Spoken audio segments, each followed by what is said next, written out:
وہ مال جو اللہ کی راہ میں اللہ کی رضا کے لیے اللہ کی مخلوق پر خرچ کیا جائے صدقہ کہلاتا ہے۔ سورہ نور میں ارشاد ہے، اور دو ان ضرورت مندوں کو اللہ کا دیا ہوا مال جو اللہ نے تمہیں عطا فرمایا ہے۔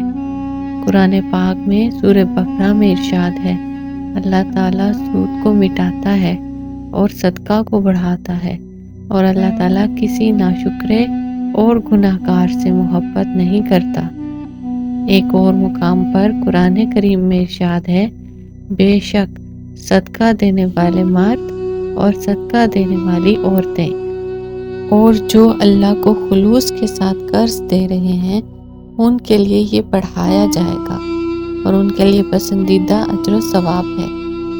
گویا صدقہ ایک قرض کی مانند ہے جو مومن اپنے رب کو دیتا ہے اور اس کا رب اس کو بڑھا چڑھا کر واپس کرتا ہے۔ رسول اللہ صلی اللہ علیہ وآلہ وسلم سے پوچھا گیا، افضل ترین صدقہ کون سا ہے؟ آپ صلی اللہ علیہ وآلہ وسلم نے فرمایا، پانی کا بندوبست کرنا۔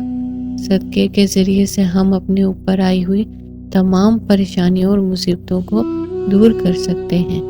جیسے رسول اللہ صلی اللہ علیہ وآلہ وسلم نے فرمایا، اپنے مریضوں کا علاج صدقے سے کرو، صدقہ مصیبتوں کو ٹال دیتا ہے۔ اس کے علاوہ روایتوں کا مفہوم ہے کہ صدقہ بیماریوں کو ٹالتا ہے، صدقہ برائی کے 7 دروازوں کو بند کرتا ہے، صدقہ بلا کو نیچے نہیں اترنے دیتا، صدقہ عمر اور مال میں اضافہ کرتا ہے، صدقہ کامیابی کا سبب بنتا ہے۔ ہمیں چاہیے کہ روزمرہ کی زندگی میں جتنا ہو سکے صدقہ کریں۔